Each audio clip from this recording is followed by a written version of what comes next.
नमस्कार प्रेक्षकांनो आनंदी या मालिकेचा आजचा म्हणजेच 26 जुलैचा भाग तुम्ही बघत आहात आणि आजचा भाग खूप भारी दाखवला आहे. इकडे शिल्पा आणि हा विद्याधर दोघे मिळून आनंदीला खूप त्रास देत असतात. म्हणजे आनंदीची इच्छा नसताना सुद्धा आता ही विद्याधरच्या सांगण्यावरून शिल्पा तिला वन पीस घालायला देते आणि आता ह्या युगंधरच्या इव्हेंटला ती पाठवणार आहे. इकडे आनंदी विद्याधर आणि शिल्पाच्या समोर हात जोडत असते, विनंती करत असते की मला ह्या कपड्यांमध्ये पाठवू नका, पण हे दोघं सुद्धा ऐकत नाही आहेत आणि बिचारी तिला खूप खूप त्रास देत असतात मंडळी. आणि फायनली आता आनंदी तिकडे पोहोचले आणि त्यानंतर युगंधरने जे काही केलं आहे शिल्पासोबत आणि ह्या विद्याधरसोबत ते अगदी बघण्यासारखं आहे, कमाल आहे. तर मंडळी आजचा भाग खूप इंटरेस्टिंग आहे, त्यामुळे थोडाही स्किप न करता शेवटपर्यंत नक्की पहा. आणि चॅनलवर नवीन असाल, चॅनलला अजूनही सबस्क्राईब केलं नसेल तर चॅनल आत्ता सबस्क्राईब करून घ्या आणि हो, व्हिडिओला लाईक करायला सुद्धा विसरू नका. तर मंडळी इकडे शिल्पा आता आनंदीला सांगत असते की काही झालं तरी तू आज ह्या अवॉर्ड फंक्शनला जायचं नाही आहेस. पण मंडळी आता आनंदी शिल्पाचं काही ऐकत नाही आहे आणि तिला ठणकावून सांगते की ताई नाही, अजिबात नाही. आत्तापर्यंत मी तुमच्या प्रत्येक शब्दाचा, प्रत्येक गोष्टीचा मान राखत आले, तुमची प्रत्येक गोष्ट मी ऐकत आली, पण ताई आज नाही. कारण आज मालक साहेबांच्या इज्जतीचा प्रश्न आहे. त्यांनी अख्ख्या मीडियासमोर सगळ्या जगाला सांगितलं की आज ते मला तिथे घेऊन जाणार आहेत आणि ऐन वेळेला मी तिथे गेली नाही तर मालक साहेबांचा खूप मोठा अपमान होईल, त्यांच्या इज्जतीला आणि त्यांच्या प्रतिष्ठेला धक्का लागेल. असं अजिबात होणार नाही आहे. ताई मला माफ करा, हवं तर तुम्ही मला कोणती शिक्षा द्या की तुमच्या शब्दाचं मी पालन करत नाही आहे, पण पण मी आज तिथे जाणार आहे, तुमचं ऐकणार नाही आहे. तर मंडळी आता आनंदीने ठणकावून इथे सांगितलं आहे शिल्पाला की मी काही झालं तरी तिकडे जाणार. आणि त्याच्यामुळे आता शिल्पाला खूप राग आलेला असतो. माईंना छान वाटतं की आज पहिल्यांदा आनंदी इतक्या ठामपणे शिल्पासमोर बोलली आहे. आता इकडून हे सगळं विद्याधर बाहेरून ऐकत असतो बरं का. आणि आता शिल्पा तिथून रागारागाने बाहेर निघते, कारण आता आनंदी तर काय ऐकणारच नाही आहे. तेवढ्यात विद्याधर मागून येतो आणि म्हणतो ताई ताई ताई, काय घडतंय काय तुझ्या राज्यामध्ये. आता ही शिल्पा खरं तर तनतन करत बाहेर चाललेली असते आणि विद्याधर म्हणतो ताई अगं काय घडतं हे, ती दीड दमडीची मोलकरीण तुझं काही ऐकत बी नाही आहे गं. मी आता तुमचं बोलणं ऐकलं बरं सगळं. अगं तुला काय बी किंमत देत नाही आहे ती. अगं तुझ्या बोलण्याला चक्क नकार देऊन तिने अपमान केलाय तुझा. काही किंमतच नाही राहिली गं तुला ह्या घरामध्ये. आता हा विद्याधर शिल्पाला ना आणखीन उचकवत असतो आणि म्हणतो की अगं ह्या घरात काय राहिलंय, तुला काही मान स्थान काय राहिलंय का. म्हणजे बघ ना, आजकाल घरामध्ये ती आनंदी सोड, तुला घरात कोणच मान देत नाही आहेत. ती नोकर चाकर सगळी आनंदीच्या मागं मागं मागं मागं करत असतात आणि आता ती ती पोरं पण तिच्या मागं मागं करतायत. आता आता तर त्या पोरासनी बी समजलंय की ती युगंधरची बायको आहे. आता त्यांनी तिला आई म्हणून डोक्यावर घेतील आणि अख्ख्या घरभर मिरवतील. आणि ही आनंदी इतकी दिवस सगळ्यांशी गोड गोड बोलून सगळ्यांना स्वतःच्या घोळामध्ये घेतलंय, आता फक्त तुझ्या हातातल्या चाव्या घ्यायच्या बाकी राहिली आहे. अगं ताई, पण तू या घरासाठी किती खस्ता खाल्ल्यास. समिधा वहिनी गेल्यानंतर ह्या तिन्ही पोरासनी तू लहानाचं मोठं केलंस, त्यांना माया लावलीस, त्यांना आईचं प्रेम दिलंस, एवढं सगळं केलंस. या घरामध्ये तुझा दरारा होता आणि सगळं ती आनंदी तुझ्यापासून बळकावून घ्यायला लागली आहे गं. तिनं आधीच त्या नोकर लोकांना स्वतःच्या बाजूने केलंय आणि आता पोरासनी पण. आणि तो युगंधर तर तिच्या पार प्रेमात बुडालाय. तिच्या प्रत्येक गोष्टीला नंदी बैलासारखा हो हो करत मान डुलवत असतोय. तुझं काय राहिलंय गं ह्या घरामध्ये. आता फक्त तुझ्या हातातल्या त्या चाव्या, झुमक्यावाल्या चाव्या घेऊन तिच्या हातात द्यायच्या बाकी राहिल्यात आणि तो पण दिवस काय आता लांब नाही आहे. शिल्पा म्हणते नाही नाही, असं काय होणार नाही आहे, असं काही बी होणार नाही आहे. आता हा विद्याधर म्हणतो असं काय बी होणार नाही आहे, असं झालं आहे.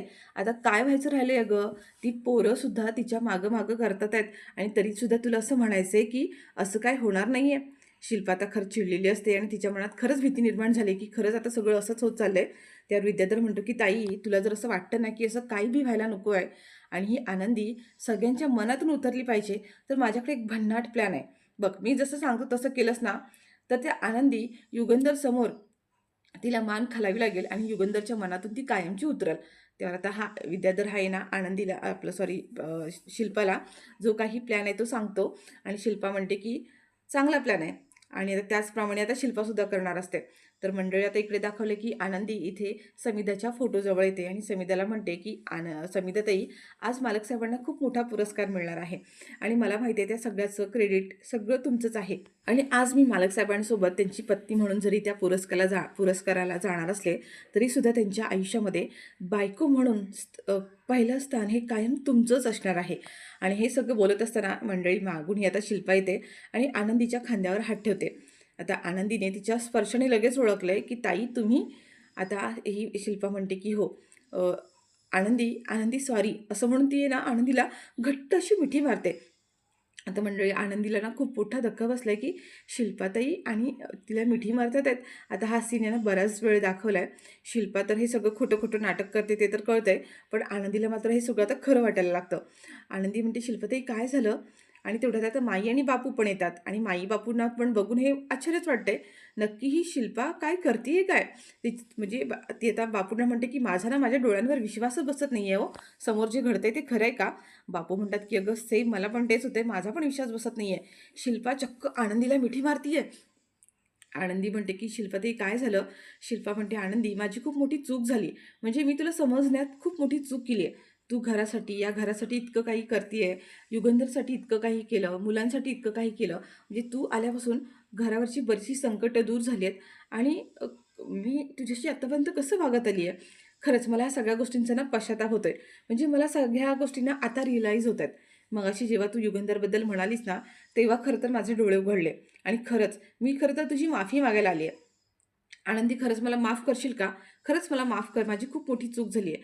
काय झालं माहिती आहे का? तू ह्या घरामध्ये लग्न होऊन आलीस आणि त्यानंतर मला कुठेतरी ह्या गोष्टी ना मग कमीपणासारख्या वाटायला लागल्या. मला असं वाटलं होतं की या घरात माझी तू जागा घेशील की काय? त्यानंतर मुलं आली. मुलांनासुद्धा तू खूप माया लावलीस, प्रेम लावलंस, त्यांना आपलंसं केलंस आणि त्यामुळं मला असंही वाटायला लागलं, की माझी मुलं माझ्यापासून आता दूर जातील आणि तुझ्याजवळ जातील आणि म्हणून मी आत्तापर्यंत तुझा राग करत आले. पण तसं नाही आहे. तू ह्या सगळ्या गोष्टी खूप निस्वार्थीपणाने आणि मनापासून करतेस आणि म्हणूनच ही गोष्ट मला समजली आणि म्हणून मी आज तुझी खूप मनापासून माफी मागते. आनंदी म्हणते, ताई तुम्ही अशी माफी नका मागू. तुम्ही माझ्यापेक्षा वयाने मोठे आहात, अनुभवाने मोठे आहात आणि यात तुमची काही चूक नाही आहे. त्यावर आता शिल्पा म्हणते, पण आनंदी तू मला माफ केलंस ना? आता ही आनंदी त्या शिल्पाच्या बोलण्यावर एवढी लगेच पिघळते आणि म्हणते की शिल्पाताई तुम्ही काय असं म्हणताय, माझ्या मनात तुमच्याबद्दल खरंच काहीच राग नाही आहे. तर शिल्पा म्हणते, ऐक ना, तू मला जर खरंच माफ केलं असेल ना, तर आजच्या या अवॉर्ड फंक्शनला जाण्यासाठी तुझी सगळी तयारी मी करणार आहे. माझ्याकडे असलेली सगळ्यात महागडी साडी आणि माझ्याकडचे सगळे छान छान दागिने मी तुला घालणार आहे. चालेल ना तुला? प्लीज मला आज हे सगळं करू दे. आणि मंडळी आनंदी म्हणते की हो ताई, काहीच हरकत नाही आहे. आणि मंडळी आता शिल्पा आनंदीला तिथून घेऊन गेली तयारी करण्यासाठी आणि माई आणि बापू म्हणतात, माई म्हणतात की माझा ना ह्या गोष्टीवर विश्वासच बसत नाही आहे. शिल्पा मघाशी काहीतरी वेगळं वागत होती, आता काहीतरी वेगळं वागते. असं अचानक तिच्यामध्ये बदल नाही होऊ शकत. मला ना ह्या सगळ्यामध्ये काहीतरी काळं-वेगळं वाटतंय. ही शिल्पा आनंदीशी एवढ्या लवकर अशी सहजासहजी चांगली वागणार नाही आहे. काही संकट तर येणार नाही आहे ना? आता माईंनाच आधीच टेन्शन आलं आहे. नक्कीच ही शिल्पा काहीतरी घोळ घालणार आहे असं तिला वाटत असतं. तर मंडळी इकडे असं दाखवलं की शिल्पा आता माईंशी फोनवर बोलते आणि माई आणि बापू दोघंसुद्धा मंदिरात गेलेत.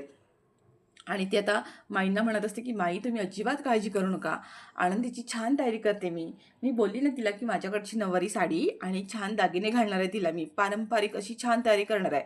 युगंधरला बघून आश्चर्यच वाटेल. तुम्ही अजिबात काळजी करू नका. तुम्ही देवदर्शनाला गेलात की नाही मंदिरात, छानपैकी देवाचं दर्शन घ्या आणि हो, आल्यानंतर तुम्ही डायरेक्ट आनंदीला स्क्रीनवरच बघा. तुम्हाला बघून खूप छान वाटणार आहे. म्हणजे मी तिला इतकं छान तयार करणार आहे ना, छान महागडी साडी घालणार आहे, नथ घालणार आहे आणि तुम्ही खरंच तिला डायरेक्ट जेव्हा स्क्रीनवर बघाल तुम्हाला खूप आनंद होणार आहे. तुमच्यासाठी खूप मोठं सरप्राईज असणार आहे बरं का. आणि शिल्पा म्हणते की बरं ठीक आहे, मी आता आनंदीला पटकन तयार करते आणि तुम्ही लवकर घरी या. तर मंडळी आता इकडे शिल्पा फोन ठेवते आणि हा मागून विद्याधर येतो आणि म्हणते, ताई ताई ताई काय कमाल केली, कसलं खोटं बोलते गं, ह्या भावाची बहीण शोभते बरं का तू. बरं झालं त्या माईंना आणि बापूंना तिकडे मंदिरात पाठवलं ते, नाहीतर त्यांनी आपला हा प्लॅन वर्क होऊच दिला नसता. त्यावर शिल्पा म्हणते की काय ना, शिल्पाला कुठलीच गोष्ट अशी अशक्य नाही आहे. आणि इकडे आनंदी ना बिचारी वन पीस घालून रेडी झालेली असते आणि ह्या विद्याधरचं आता तिकडे लक्ष जातं आणि तो लगेच हिला म्हणतो शिल्पाला, ताई हा पुतळा कोणता उभा करून ठेवला इकडं कोपऱ्यामध्ये? त्यावर शिल्पा म्हणते, अरे तो पुतळा नाही आहे, आपली आनंदी आहे ती आनंदी. त्या म्हणतो की काय? आणि आता डोळे मोठे मोठे करून तो आनंदीकडे बघतच बसलेला असतो आणि मंडळी आता आनंदी हळूच मागे वळते आणि आनंदी ती जो काही वन पीस घातलाय खरं तर ती खूप छान दिसते त्याच्यामध्ये आणि हा विद्याधर डोळे फाडून फाडून बघतोय आणि ती बिचारी खूप अवघडल्यासारखी झालेली असते आणि म्हणते की ताई काय कमाल केली तू, काय कमाल केली. आपला प्लॅन अगदी 100% सक्सेसफुल झाला हां. ह्या कापड्यांमध्ये, ह्या तोकड्या कापडांमध्ये भारी दिसते की ही. मंडळी आनंदी खूप अनकम्फर्टेबल झालेली असते बिचारी आणि त्यावर आता लगेच आनंदी म्हणते की ताई तुम्ही हे काय केलंय? तुम्ही मला ही कापडं का घालायला दिली आहे? ताई तुम्ही मला म्हणाला होतात की तुला छान नऊवारी आणि साडी घालणार होतात. मग हे सगळं काय आहे? त्यावर आता शिल्पा म्हणते की तुझी लायकी तरी आहे का तेवढी माझे कपडे आणि माझी साडी घालण्याची? आणि तुला काय वाटलं गं? मी तुला अशी सहजासहजी माफ करेन आणि तुझी सगळ्यांसमोर माफी मागेन, तुझ्याशी चांगलं वागेन, असं तुला खरंच वाटतं? अगं तुझी ना तेवढी लायकीच नाहीये, कळलं ना? आनंदी म्हणते, "म्हणजे शिल्पाताई तुम्ही माझ्याशी खोटं बोललात, मला तुम्ही फसवलंत. शिल्पाताई हे बरोबर नाहीये. तुम्ही ही कापडं मला का दिलीत? मला जाऊ द्या इथून." आणि मंडळी आता आपली आनंदी तिथून जाणार असते कपडे चेंज करायला. तर लगेच ती शिल्पा म्हणते विद्याधरला, "विद्याधर दरवाजा बंद कर." आणि विद्याधर जाऊन लगेच दरवाजा बंद करतो आणि म्हणतो, की "बघतेच आता ही कशी जाते, तिने कशी कपडे चेंज करते." म्हणजे आनंदी म्हणते, की "शिल्पाताई सोडा मला. मी ह्या कपड्यांमध्ये मालक साहेबांसोबत नाही जाऊ शकत. तुम्ही असं का करताय?" आता इथे हा विद्याधर सुद्धा म्हणतो, की "अगं काय प्रॉब्लेम आहे? चांगली दिसते की ह्या कपड्यांमध्ये." शिल्पा म्हटली, "तुला खूप त्या युगंधरच्या मागं-पुढं करायची जास्त हौस आहे ना? आता मला बघायचंच आहे." आनंदी म्हणते, "शिल्पाताई तुम्हाला कळतंय का? युगंधर साहेब तिथे मालक साहेब तिथे असणार आहेत. त्यांची काही माणसं तिथे असणार आहेत. मोठमोठे लोकं येणार आहेत आणि त्यांच्यासमोर मी अशा कपड्यांमध्ये गेले तर मालक साहेबांचीच इज्जत जाणार आहे. तुम्हाला का कळत नाहीये?"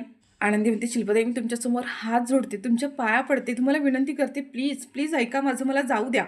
तर आता ही ऐकतच नाहीये शिल्पा आणि ती विद्याधरच्या जवळ येते आणि विद्याधरला म्हणते, की विद्याधर साहेब मी तुमच्यासमोर हात जोडते. प्लीज मला इथून जाऊ द्या." आणि विद्याधर लगेच आता शिल्पाला म्हणतो, की "ताई, आपला प्लॅन अगदी 100% पक्का झालाय बरं का. आता हिचं पार्सल पाठवायची वेळ झालेली आहे." आनंदी बिचारी खूप घाबरलेली असते आणि म्हणते, की "ताई तुम्हाला का कळत नाहीये? अहो मालक साहेबांनी हे असं बघितलं, तिथल्या लोकांनी मीडियासमोर मी जर अशी गेली, मीडियातल्या लोकांनी बघितलं तर ते काय म्हणतील? अहो मालक साहेबांनाच नावं ठेवणार आहेत ना, त्यांच्या प्रतिष्ठेला धक्का लागेल. अहो खरंच ताई, ताई तुम्ही प्लीज समजून घ्या ना मला." बिचारी खूप खूप विनंती करते, पण ही शिल्पा अजिबात तिचं ऐकत नाहीये. म्हणते, "तुला खूप महान बनण्याची सवय झाली आहे ना, मग आता त्या मीडियासमोर जाऊन महान बन. युगंधरच्या मागं-पुढं करायची सवय झाली आहे ना, मग आता जा आणि त्या युगंधरच्या मागे-पुढे करत बस."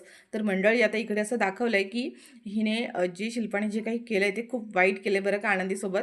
तर इकडे मालक साहेब आता सगळे मीडियावाले गोळा झालेले असतात आणि तेवढ्यातच मालक साहेबांची गाडी येते आणि तेवढ्यातच आता सगळे लोकं म्हणत असतात, की "हां, मालक साहेब आले, मालक साहेब आले."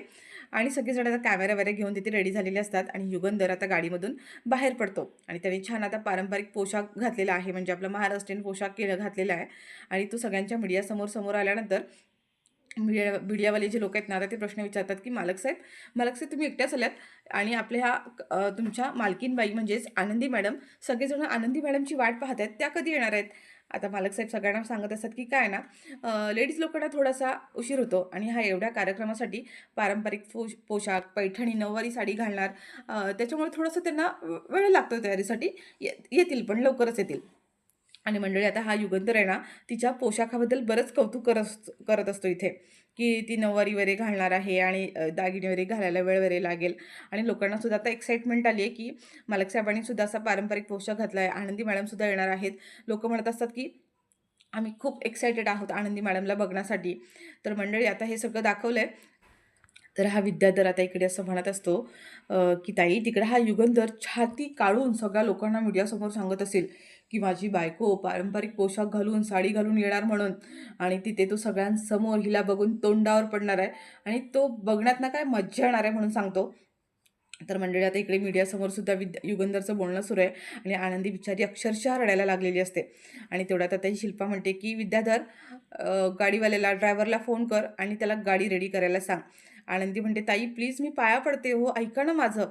शिल्पा तिच्यावर चिडते आणि म्हणते, "चूप, एकदम चूप आणि आताच्या आता निघ इथून." आणि हा विद्याधर लगेच म्हणतो, की "ताई ड्रायव्हरला बोलायची काही गरज नाही आहे. कधीच गाडी आणि ड्रायव्हर रेडी करून ठेवलाय मी. फक्त हे पार्सल गाडीत बसवायचं बस आणि तिथे नेऊन सोडायचंय. तेवढंच राहिलंय. बाकी सगळा प्लॅन आपला एकदम सेट आहे." तर मंडळी आता इकडे असं दाखवलंय, की आनंदीला त्या गाडीमध्ये ह्या लोकांनी अगदी जबरदस्ती बसवलंय आणि बिचारी खूप घाबरलेली असते आणि म्हणते, की "मी ह्या अख्ख्या मीडियासमोर ह्या अशा कपड्यांमध्ये कशी जाऊ? काय करू मी?" आणि तिथे गेले आणि मीडियावाले लोकं मालकसाहेबांना उलट-सुलट प्रश्न विचारले तर काय होईल? माझ्यामुळे मालकसाहेबांची इज्जत जाऊ शकते. आता मंडळी आनंदी खूप घाबरली आहे आणि इकडे दाखवलं, की मीडियावाल्या लोकांचा इंटरव्ह्यू चालू आहे. म्हणजे बरेच लोकं आता इथे युगंधरला इंटरव्ह्यू विचारत असतात, प्रश्न विचारत असतात आणि इकडे मालक साहेब आता हळूच मागे येतात आणि शिरकेनं म्हणतात, की "आनंदी राहिली कुठं अजून? अजून का आली नाहीये?" आता मध्ये-मध्ये हे लोकं त्याला आणखीन काही जाऊन प्रश्न विचारत असतात आणि युगंधरला म्हणजे काळजी वाटून राहिलेली असते, की "आनंदी का बरं येत नाही अजून?" तर मंडळी इकडे आनंदी आता टेन्शनमध्ये आहे, की काय करू? आनंदी म्हणते की नाही, नाही, मी असं तिकडे जाऊ शकत नाही आहे. मी एक काम करते, मी आबांच्या घरी जाते आणि तिकडे जाऊन कपडे चेंज करून येते. आणि लगेच ते आता ड्रायव्हरला म्हणते की ऐका ना ड्रायव्हर काका, तुम्ही गाडी आहे ना आमच्या आबांच्या घरी घ्या आणि तिकडे घेऊन चला. मी तिकडे जाऊन कपडे चेंज करून येते. मी अशी तिकडे जाऊ शकणार नाही आहे. आता हा ड्रायव्हर म्हणतो की मी तुमची अडचण समजू शकतो, पण मला माफ करा. माझे हातसुद्धा दगडाखाली आहेत, बांधलेले आहेत. मी तिकडे गाडी नाही घेऊ शकत. मला विद्याधर साहेबांनी आणि शिल्पा त्यांनी स्ट्रिक्टली सांगितले की काही झालं तरी तुम्हाला डायरेक्ट अवॉर्ड फंक्शनच्या ठिकाणी नेऊन सोडायचं आहे. मी जर तुम्हाला दुसरीकडे घेऊन गेलो आणि त्यांना कळलं तर माझी नोकरी जाऊ शकते हो. माझ्या नोकरीवर माझं कुटुंब चालतंय. आम्ही रस्त्यावर येऊ पूर्णपणे. सॉरी मॅडम, मला माफ करा. पण मी तुम्हाला आबांच्या घरी नाही घेऊन जाऊ शकत. आनंदी बिचारी खूप घाबरलेली असते आणि म्हणते की प्लीज तुम्ही ऐका ना माझं एकदा. पण आता तो ड्रायव्हर काही ऐकत नाही आहे आणि आनंदी म्हणते आता देवा सगळं तो काही तुझ्या हातामध्ये आहे. तूच मला वाचव. हवं तर मला मारून टाक. पण त्या अवॉर्ड फंक्शनपर्यंत मला पोहोचवू नकोस, असं बिचारी म्हणत असते. आपण मंडळी आता इकडे असं दाखवलंय की युगंधर आता इकडे आनंदीची वाट बघत असतो आणि तेवढ्यात आता आनंदीची गाडी तिकडे समोर आलेली आहे. आनंदी आता गाडीतून उतरते आणि युगंधर समोर बघतो ना आनंदीला, त्याचा चेहराच पडलेला असतो. कारण त्याने मराठमोळ्या पोशाखामध्ये आनंदीला यायला सांगितलेलं असतं आणि आनंदी ज्या अवतारामध्ये म्हणजे ज्या वन पीसमध्ये बाहेर आलेली असते, त्याला बघून खूप असं असं हे झालेलं असतं आणि सगळे मीडियावाले लोकं तिथे गोळा होतात. कारण युगंधरने आधीच सगळ्यांना सांगितलेलं असतं की आनंदी मराठमोळा पोशाख घालून येणार आहे, म्हणून नऊवारी घालणार आहे आणि ह्या अशा वन पीसच्या अवतारात आल्यात आणि ती पण बिचारी खूप अनकम्फर्टेबल असते. पण हा सगळा प्रकार ना युगंधरने खूप छानपैकी सांभाळून घेतलाय. जशी आनंदी समोर येते, युगंधर जातो आणि एक शॉल घेऊन तिच्या खांद्यावर देतो आणि आनंदीला ते खरंच खूप भारी वाटतं. आणि मंडळी ह्याच बाबतीत ना आता हे मीडियावाले युगंधरला बरेच प्रश्न विचारत असतात आणि तेही इंग्लिशमध्ये. आता युगंधरला काही कळत नाही आहे किंवा काही बोलता सुद्धा येत नाही आहे. तेवढ्यात मंडळी आता आनंदी पुढे येते आणि आनंदी आता स्वतः त्या लोकांसमोर म्हणजे मीडियासमोर इंग्लिशमध्ये इतकं छान बोलत असते आणि युगंधरला सुद्धा आता खूप भारी वाटतं. म्हणजे जिथे आनंदी अनकम्फर्टेबल असते तिथे युगंधरने तिला सावरून घेतलंय आणि जिथे युगंधर अनकम्फर्टेबल आहे तिथे आनंदीने त्याला सावरून घेतलंय. खूप भारी दाखवला हा सीन बरं का. तर मंडळी आता हा पुरस्कार सोहळा जो आहे तो आपल्याला आता उद्याच्या भागामध्ये पाहायला मिळणार आहे. तर मंडळी तुम्हाला हा आजचा भाग कसा वाटला कमेंट करून नक्की सांगा. व्हिडिओ आवडला असेल तर व्हिडिओला लाईक करा, शेअर करा आणि चॅनलवर नवीन असाल, चॅनल अजूनही सबस्क्राईब केलं नसेल तर चॅनल आत्ताच सबस्क्राईब करून घ्या.